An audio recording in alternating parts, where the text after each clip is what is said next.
नाज़रीन अस्सलाम वालेकुम। आप देख रहे हैं सियासी टीवी। कौमी खबरनामे में आप सबका इस्तकबाल है। मैं मोहम्मद सिद्दीक। सबसे पहले सुर्खियों पर एक नज़र डालते हैं।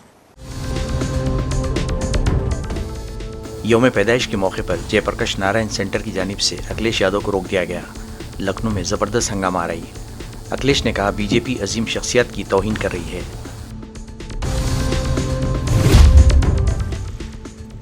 मोदी ने मुल्क को तबाही के दहाने पर ला खड़ा किया। झारखंड में अवामी जलसे से प्रियंका गांधी का खिताब। राहुल ने गोदी मीडिया को बनाया तनकीद का निशाना। जम्मू कश्मीर का रियासती दर्जा बहाल करवाना हमारा अगला चैलेंज, डॉक्टर फारूक अब्दुल्ला।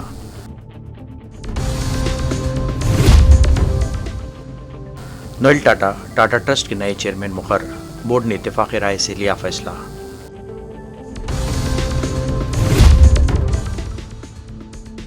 हिज़्बुत तहरीर पर UAPA के तहत पाबंदी लगा दी गई। दफ्तर खारजा के अहकामात।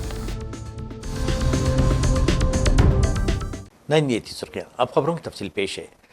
वज़ीर-ए-आज़म नरेंद्र मोदी ने मशरिक़ी एशिया चोटी कॉन्फ्रेंस के मौके पर आज लाओस के वज़ीर-ए-आज़म सोनिक्से सिफेंडन के साथ दो तरफ़ा मुलाकात की और सकाफ़ती विरसे के तहफ़्फ़ुज़ के लिए मिलकर काम करने का अज़्म किया। इन्होंने 21वीं आसियान हिंदुस्तान और 19वीं मशरिक़ी एशिया चोटी कॉन्फ्रेंसों की कामयाबी से मेज़बानी करने पर लाओस के वज़ीर-ए-आज़म को मुबारकबाद दी। दोनों वज़ीर-ए-आज़म ने हिंदुस्तान लाओस तहज़ीबी और असरी ताल्लुक़ात को मज़ीद मजबूत बनाने पर समारावर बातचीत की। इन्होंने दो तरफ़ा ताउन के मुख्तलिफ शोबों जैसे तरक्याती शराकत दारी, सलाहियत साजी, आफत से निपटने के बंदोबस्त, काबिल तजदीद तवानाई, विरसे की बहाली, इक़्तिसादी ताल्लुक़ात, दिफाई ताउन और अवाम से राब्ते के पर तबादला ख्याल किया।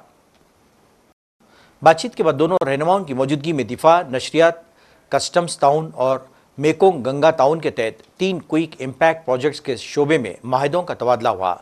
तमाम तीनों प्रोजेक्ट्स के लिए तकरीबन 50,000 अमरीकी डॉलर की हर एक के लिए हुकूमत हिंद की ग्रांट इमदाद है। हिंदुस्तान लाओ PDR में ग़िज़ाई तहफ़्फ़ुज़ात को बेहतर बनाने के लिए तकरीबन 1 मिलियन अमरीकी डॉलर की ग्रांट इमदाद भी फराहम करेगा। India UN development partnership fund के ज़रिए ये इमदाद जुनूब मशरिक़ी एशिया में फ़ंड का पहला ऐसा प्रोजेक्ट होगा।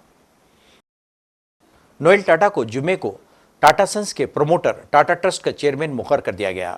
टाटा ग्रुप के साबिक़ चेयरमैन रतन टाटा के इंतकाल के बाद जानशीन के इंतखाब के लिए मुनक़िदा टाटा ट्रस्ट की बोर्ड मीटिंग में यह फैसला लिया गया। बोर्ड ने नोएल टाटा को इत्तेफाक राय से टाटा ट्रस्ट का चेयरमैन मुंतखब किया। नोएल टाटा रतन टाटा के सौतेले भाई हैं और वो फ़िलहाल टाटा स्टील और वोल्टास समेत कई फेरिस्त कंपनियों के बोर्ड में शामिल हैं। इत्तलात मुताबिक महली मिस्त्री को टाटा ट्रस्ट का मुस्तकिल ट्रस्टी मुकर्रर किया जा सकता है। महली टाटा ग्रुप की साबिक़ चेयरमैन आंजानी साइरस मिस्त्री की कज़िन हैं। नोएल टाटा को अपनी लो प्रोफाइल क़यादत के लिए जाना जाता है, जो रतन टाटा के ज़्यादा अवामी किरदार के बिल्कुल बरक्स है। इन्होंने पहली बार टाटा ग्रुप में साल 2000 में शमूलियत इख्तियार की थी। जम्मू कश्मीर नेशनल कॉन्फ्रेंस के सदर डॉक्टर फारूक अब्दुल्ला ने कहा कि असम्बली इलेक्शन का इनेकाद और इसमें कामयाबी हमारी जद्दोजहद की पहली सीढ़ी थी और मुस्तकबिल में हमें मज़ीद चैलेंजेस का सामना है। इन्होंने कहा कि इस वक्त हमारे सामने जो चैलेंज है वो जम्मू कश्मीर का रियासती दर्जा बहाल करवाना है, ताकि आने वाली अवामी हुकूमत बगैर किसी रिकॉर्ड के अवाम को हर सतह पर राहत पहुँचा सके। नेशनल कॉन्फ्रेंस के सदर ने कहा कि धौंस और दबाव और हिरासानी से निजात दिलाने के लिए रियासत का दर्जा इंतहाई अहमियत का हामिल है। इंशाअल्लाह अनक़रीब ही अवामी मुश्किलात और मसाइब का खात्मा होगा और अवामी नुमाइंदा सरकार हर सूरत में अवाम के लिए काम करेगी। जम्मू कश्मीर में नई हुकूमत की तश्कील पर बातचीत करते हुए पीपल्स डेमोक्रेटिक पार्टी की लीडर इल्तिजा मुफ्ती ने उम्मीद ज़ाहिर की कि जल्द अज जल्द नई हुकूमत तब तश्कील दी जाएगी। इन्होंने इल्ज़ाम लगाया कि NC कारकुन PDP के अरकान को हिरासा कर रहे हैं और इन पर अस्करियत पसंद होने का झूठा इल्ज़ाम लगा रहे हैं। उनका कहना था कि उनकी पार्टी के कारकुनों को हिरासा करने के उनके पास सबूत भी मौजूद हैं। लेकिन सकीना ये तुझने बोला कि ये बिल्कुल झूठ है, इसमें कोई सच्चाई नहीं है। देखिए मेरे पास एविडेंस है। ये हमारे DH-पोरा के एक वर्कर हैं। अगर आप जूम इन करेंगे तो आप देखेंगे इनकी हालत क्या है। इन पे मरहम पट्टी की है, इनके मुंह पूरा सूज गया, आंखें सूज गई हैं। एंड ये बोलना कि आपके उम्मीदवार एक मिलिटेंट हैं, मिलिटेंट सपोर्टर हैं, गन रखते हैं, क्यों? मतलब हमारे पास एविडेंस है। मैं थोड़ी ये मनगढ़ंत बातें बता रही हूँ। कुलगाम में आप जमात को तंग करें, it's just not about PDP। Bijbehara में हमने देखा है कैसे मारपीट कर रहे हैं, प्लंडर कर रहे हैं। काउशेड यहाँ पे DH-पोरा के जो वर्कर हैं, ये सारा हमारे पास प्रूफ है। कल शोपियान में भी ये शॉप्स जला रहे थे। तो अगर इनको लगता है कि ये झूठ बोलेंगे और हम ये गुंडागर्दी होने देंगे, they are wrong. We are going to seek action and seek accountability from them कि आप बाकी पार्टीज़ को, उनके वर्कर्स को ऐसे हरास नहीं कर सकते हैं। मैडम, आपको भी पता है 10 साल के बाद इलेक्शन हुआ, अब जी। रिजल्ट भी हो गए, तो कैसे देखते हैं आप गवर्नमेंट फॉर्मेशन को एज ए लीडर? देखिए, लोगों ने एक बहुत बड़ी तरीके से उन्हें वोट किया। They came out in large numbers. NC Congress को एक सिंपल मेजॉरिटी मिली है। They have good numbers. Now people expect कि जो उन्हें वादे किए थे उस पे वो डिलीवर करें, फुलफिल करें, जो भी कुछ बोला है। तो आई होप कि वो करें एंड आई होप कि जल्द से जल्द गवर्नमेंट बने, क्योंकि आपने खुद देखा इस बार कितना ज़्यादा लोग आके वोट डाल रहे थे। तो उनकी कुछ एक्सपेक्टेशंस हैं, उम्मीदें हैं। I hope as soon as possible यहाँ की नई गवर्नमेंट बने and we extend them our best wishes. जो पीडीपी के 4 या 3 एमएलए, तो क्या रोल रहेगा उनमें? एक robust opposition that will hold this government accountable. अगर कुछ वो नहीं करें या क्या बोलें और क्या नहीं बोलें, they will hold them accountable. हमारे बस 3 मेंबर्स ज़रूर होंगे, बट वील मेक श्योर कि हम असेंबली में एक अच्छी रोबस्ट ऑपोजिशन का रोल प्ले करें। बीजेपी का प्लान था कि जम्मू कश्मीर में बीजेपी गवर्नमेंट बनेगी और बीजेपी सीएम बनेगा जम्मू से, लेकिन हुआ नहीं। कैसे देखते हैं आप? देखिए, उनके नंबर्स नहीं आए और जो भी उनने यहाँ कोशिश की थी वो हुआ नहीं प्रॉक्सी पार्टीज़ के थ्रू। तो I hope and I think कि बीजेपी जो यहाँ का मैंडेट है, दे शुड रिस्पेक्ट इट। अगर लोगों ने एनसी कांग्रेस को चुना है, so BJP should respect that mandate. क्या स्टेटहुड को पीडीपी रेस्टोर करने में हेल्प करेगी? देखिए, अब तो सरकार जिसकी आएगी वो आप उनसे पूछिए, लेकिन मैंने हमेशा कहा है कि हमारी आवाज़ में बहुत दम है और हम अपनी आवाज़ स्टेटहुड पे नहीं, आर्टिकल 370 और जो जम्मू कश्मीर का मसाइल है उसकी रेजोल्यूशन के लिए हम उठाएंगे। स्टेटहुड की ही बात नहीं है। हम उन जमातों में से नहीं है जो अपना गोल पोस्ट शिफ्ट करते हैं। कल कहते हैं हम 370 के बारे में बात करेंगे इलेक्शन के टाइम, और फिर कहते हैं कि नहीं 370 नहीं, statehood. So we will fight for the restoration and the resolution of the Jammu Kashmir issue. Main issue है दरबार मूव, सपोर्ट करेगी मतलब as opposition leader, opposition party? मैं तो असेंबली में नहीं होंगी, बट ऑफ कोर्स देखिए, दरबार मूव एक हमारा कल्चरल सिंबल ही नहीं था, उसकी वजह से कारोबार भी बहुत होता था। जम्मू के जो लोग हैं जो यहाँ से जाते थे, you know, they would make money. It gave entrepreneurs a chance, you know, they could make money. So of course we'll push for it कि आप वापस जो हमारे कल्चरल हिस्टोरिकल डिसीजंस रहे हैं, कुछ यू नो लिंक्स रहे हैं, हमारी कुछ प्रैक्टिसेस रही हैं, कस्टम्स रहे हैं, जैसे आपने कहा दरबार move, so that should be resume. Congress ने अब अपनी तमाम तर तवज्जो झारखंड पर मरकूज कर दी है। प्रियंका गांधी और राहुल गांधी ने मुजवज़ा असम्बली इंतखाबात के पेश नज़र झारखंड में इंतखाबी मुहिम का आगाज़ कर दिया। प्रियंका गांधी ने इस मौके पर मोदी सरकार को कड़ी तनकीद का निशाना बनाया। आज पूरे देश में न किसानों की सुनवाई है, न नौजवानों की सुनवाई है, न मजदूरों की सुनवाई है। मजदूरों का शोषण हो रहा है। नौजवानों के लिए, रोजगार के लिए कोई स्कीम नहीं है। भयंकर बेरोजगारी है देश में। मोदी जी के 10 सालों के राज में 45 सालों में सबसे ज्यादा बेरोजगारी है। 70 करोड़ नौजवान आज हमारे देश में बेरोजगार हैं। आप बताइए, जितने नौजवान यहाँ खड़े हैं, हाथ उठाइए, सब शिक्षित हो कि नहीं, पढ़ाई लिखाई की है? सारे शिक्षित हो, क्योंकि आज कोई ऐसा परिवार नहीं है, चाहे जितना भी पिछड़ा, जितना भी गरीब न हो, जो अपने बच्चों को पढ़ाता नहीं है। लोग कर्ज लेंगे, कर्ज उठाएंगे, मेहनत करेंगे, 2-2, 3-3 परिवार के सदस्य काम करेंगे, नौकरी ढूंढेंगे, मजदूरी करेंगे, लेकिन अपने बच्चों को जरूर पढ़ाएंगे। तो आज तमाम जनता शिक्षित है। किसी ने बीटेक की है, किसी ने बीएससी की है, किसी ने एमएससी की है, लेकिन किसी को रोजगार नहीं मिलता, क्योंकि जहां जहां से रोजगार बनते थे वो सारे साधन मोदी जी की नीतियों से खत्म होने जा रहे हैं। आपने खुद ही देखा, यहां अडानी जी आए, आपकी जमीन ली, आपको रोजगार मिला? आपको रोजगार नहीं मिला। जो बड़े बड़े सरकारी कारखाने थे जिससे आपको स्थायी रोजगार मिलता था, वो तमाम अपने बड़े बड़े खरबपति दोस्तों को सौंप दिए हैं इन्होंने। उनकी जितनी भी सब्सिडरीज है उनको दे दिया है खरबपतियों को। जैसे मैंने आपको कहा, सारे बंदरगाह, खदान सब इन बड़े बड़े खरबपतियों को दे दिए हैं। रोजगार कहां से आएगा? खेती किसानी से आता था, आज खेती किसानी में खुद कमा नहीं पा रहा है कोई, तो रोजगार क्या देगा। एक समय में छोटे कारोबारों से भी आता था, जो आप अपना बिजनेस शुरू करते थे, कोई मैन्युफैक्चरिंग का यूनिट, कोई छोटी मोटी दुकान या कोई अपना छोटा कारोबार। लेकिन नोटबंदी के चलते, जीएसटी के चलते छोटे बिजनेस के लोगों की पूरी तरह से इन्होंने कमर तोड़ दी।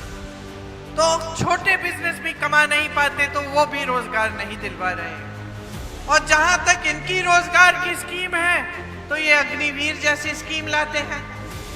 आप सब मेहनत करते थे, यहाँ के नौजवान, कि हम सेना में भर्ती होंगे, देश के लिए शहीद होने की इच्छा थी, लेकिन अपने माँ बाप का देखभाल, अपने परिवार की परवरिश, अपने परिवार के लिए एक स्थायी रोजगार लेने की भी इच्छा थी।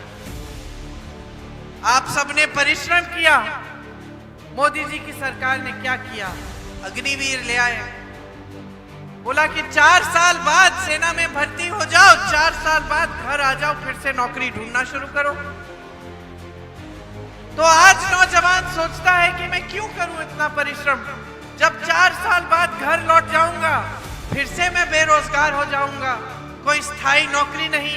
कल को मैं शहीद भी हो गया तो मुझे पूरी तरह से शहीद का दर्जा नहीं मिलेगा, शहीद का पेंशन भी नहीं मिलेगा। कायदे अपोजिशन और कांग्रेस रहनुमा राहुल गांधी ने झारखंड में इंतखाबी जलसे के दौरान मोदी को कड़ी तनकीद का निशाना बनाया और इस बात पर अफसोस का इजहार किया कि गोदी मीडिया मोदी की झूठी तारीफ करके अवाम को असल मसाइल से भटकाने की कोशिश कर रहा है। सबसे बड़े मुद्दे, किसान के मुद्दे, बेरोजगारी, महंगाई, अग्निवीर। मैं 4000 किलोमीटर कन्याकुमारी से कश्मीर चला और 6000 किलोमीटर मणिपुर से महाराष्ट्र तक, और लाखों लोगों से मिला हूं और हजारों से मैंने बात की। देश में 2-3 मुद्दे हैं। सबसे बड़ा बेरोजगारी, दूसरा महंगाई, तीसरा भागीदारी, हिंदुस्तान का धन किसको मिलता है, कौन से वर्ग को मिलता है, किसानों की समस्या, ये मुद्दे हैं। मगर अगर आप टीवी देखें, मीडिया में देखें, इन मुद्दों के बारे में आपको कोई डिस्कशन नहीं दिखेगा, टीवी पे कभी नहीं दिख सकता। बॉलीवुड की बात होगी, मोदी जी को 24 घंटा दिखाएंगे, कभी वो समुद्र के नीचे चले जाएंगे, टीवी कैमरा उनके साथ नीचे समुद्र के नीचे जाएगा, उनको दिखाएगा समुद्र के नीचे पूजा हो रही है। फिर उसके बाद झट से वो सी प्लेन में उड़ेंगे, हवाई जहाज में जाएंगे, वहां भी मीडिया उनके पीछे जाएगा। फिर चाइना के बॉर्डर पे चले जाएंगे, वहां मीडिया जाएगा। फिर पाकिस्तान की बात होगी, कोविड आएगा तो फिर थाली बजवाएंगे, सबको एक साथ नचाएंगे। कोविड फैलता जा रहा है, प्रधानमंत्री हिंदुस्तान की जनता से कह रहे हैं मिलकर थाली बजाओ, और मीडिया उसको 24 घंटे चला रहा है। तो मीडिया का काम देश के जो युवा हैं, देश की जो जनता है, उसका ध्यान इधर उधर करने का है। दिल्ली में वज़ीर-ए-आला की रिहाइशगाह को लेकर बीजेपी और आम आदमी पार्टी के दरमियान तनाज़ा जारी है। कांग्रेस इस बारे में क्या सोचती है? इस सवाल के जवाब में कांग्रेस के तर्जुमान पवन खेड़ा ने सभी को नसीहत दी। इन्होंने हरियाणा के इंतखाबात और जम्मू कश्मीर की सियासत पर भी अपने ख्यालात का इजहार किया। पवन खेड़ा ने INA से कहा, दिल्ली के लोगों की तरजीहात और इनके मसाइल इन सब तनाज़ात से बहुत ज़्यादा बड़े हैं। सभी को वहाँ अपनी तवज्जो मरकूज़ करनी चाहिए। आपस में बंगला खेलने से कोई फ़ायदा नहीं होगा। जयप्रकाश नारायण की यौम पैदाइश के मौके पर लखनऊ में हंगामाराई जारी है। अखिलेश यादव JP सेंटर में खराज अक़ीदत पेश करना चाहते थे, लेकिन इंतज़ामिया ने उन्हें अंदर दाखिल होने की इजाज़त नहीं दी। हुकूमत ने इनको अहाते में जाने से रोकने के लिए बड़ी तादाद में पुलिस एहलकार तैनात कर दिए। इसके बाद अखिलेश यादव घर से बाहर निकले। SP कारकुनान JP के मुजस्सिमे के साथ यहाँ पहुँचे और अखिलेश ने इसे सड़क के बीचों बीच फूलों का हार पहनाया। इसके बाद अखिलेश यादव ने वहाँ मौजूद SP कारकुनों को मुखातिब करते हुए कहा, ये तबाहकुन हुकूमत है, ये लोग JP NSI को फ़रोख्त करना चाहते हैं। हम हर साल JP जयंती मनाएंगे। ये हुकूमत की गूंगी बहरी हुकूमत है। ये हुकूमत समाजवादियों को JP जयंती मनाने की इजाज़त नहीं दे रही है। आज रामनवमी है और ये लोग हमें त्यौहार मनाने की इजाज़त नहीं दे रहे हैं। समाजवादी लोग जयंती हर साल मनाते हैं और इसी तरह मनाते रहेंगे। आज पुलिस ने रोका है, ये पुलिस कब तक खड़ी रहेगी? जैसे ही पुलिस हटेगी हम लोग फिर जयंती को मनाएंगे, वहीं पर मनाएंगे। लोकनायक भारत रत्न जयप्रकाश जी को हम लोग वहीं जाकर के सम्मान करने का काम करेंगे। ये सरकार गूंगी बहरी तो है ही, लेकिन आजकल इसको दिखाई भी नहीं दे रहा है। इनके विकास के काम तो रोके ही हैं, लेकिन सही मायने में देखोगे तो विनाशकारी सरकार है। भारतीय जनता पार्टी के लोग विनाशकारी लोग हैं। इन्हें कोई अच्छी चीज दे दो, उसका विनाश कर देंगे। हम समाजवादी लोगों को पहले भी रोकने की कोशिश की थी, लेकिन आज क्योंकि नवरात्र की रामनवमी है, त्योहार के दिन भी सोचिए कैसा अधर्म का काम कर रहे हैं। भारतीय जनता पार्टी दावा करती है कि वो सभी त्योहारों को मनाती है। बताओ, हम समाजवादियों को त्योहार भी नहीं मनाने दे रही है, हम लोगों को भी नहीं मनाने दे रही, अपने प्रेस के साथियों को भी नहीं मनाने दे रही है, पुलिस कर्मियों को भी नहीं मनाने दे रहे हैं।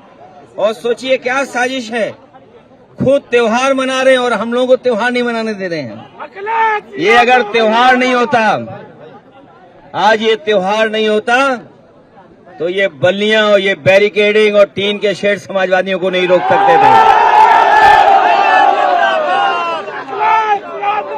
और मैं इस मौके पे कहूंगा कि बहुत सारे लोग, समाजवादी लोग सरकार में हैं, जो सरकार को चलवा रहे हैं। बिहार के मुख्यमंत्री जी भी हैं समय समय पर, जननायक जयप्रकाश जी, उनके बारे में और उन्हीं के आंदोलन से वो निकले हैं।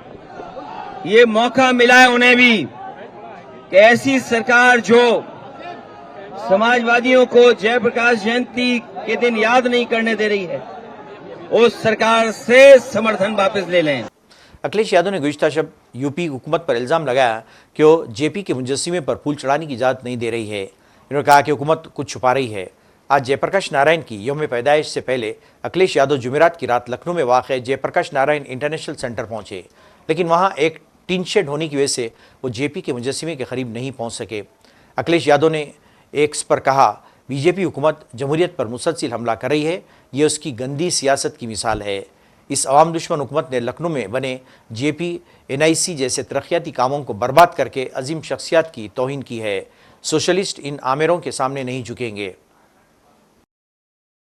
हिंदुस्तान ने हिज़्बुत तहरीर को गैर कानूनी सरगर्मियां रोकथाम एक्ट के तहत दहशतगर्द तंजीम करार दे दिया। वज़ारत दाखिला ने इस सिलसिले में अहकाम जारी करते हुए कहा कि हिज़्बुत तहरीर का मकसद हिंदुस्तान समेत आलमी सतह पर एक इस्लामी रियासत और खिलाफत कायम करना है। हिज़्बुत तहरीर ने जहाद और दहशतगर्द के ज़रिए जमहूरी तौर पर मुंतखब हुकूमतों का तख्ता उलटने का मनसूबा बनाया। हुकूमत का ख्याल है कि हिज़्बुत तहरीर हिंदुस्तान की जमहूरी सेटअप और दाखिली सलामती के लिए एक संगीन ख़तरा है। वाज़ेह है कि अमेरिका, चीन, रूस और पाकिस्तान पहले ही हिज़्बुत तहरीर पर पाबंदी लगा चुके हैं और इसे दहशतगर्द तंजीम करार दे चुके हैं। नाज़रीन, आखिर में सुर्खियों पे एक और नज़र। यौम पैदाइश के मौके पर जयप्रकाश नारायण सेंटर की जानिब से अखिलेश यादव को रोक दिया गया। लखनऊ में ज़बरदस्त हंगामा आ रही। अखिलेश ने कहा, बीजेपी अजीम शख्सियत की तौहीन कर रही है।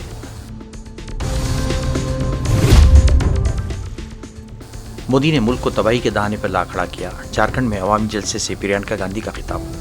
राहुल ने गोदी मीडिया को बनाया तनकीद का निशाना। जम्मू कश्मीर का रियासती दर्जा बहाल करवाना हमारा अगला चैलेंज, डॉक्टर फारूक अब्दुल्ला।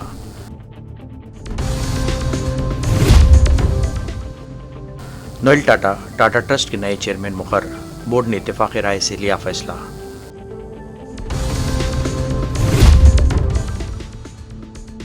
हिज़्बुत तहरीर पर यूएपीए के तहत पाबंदी लगा दी गई, दफ्तर खारजा के अहकामात। नाज़रीन, इसके साथ ही कौमी खबरनामा खत्म होता है। मुझे और सारी सियासत की टीम को इजाज़त दें। अल्लाह हाफ़िज़।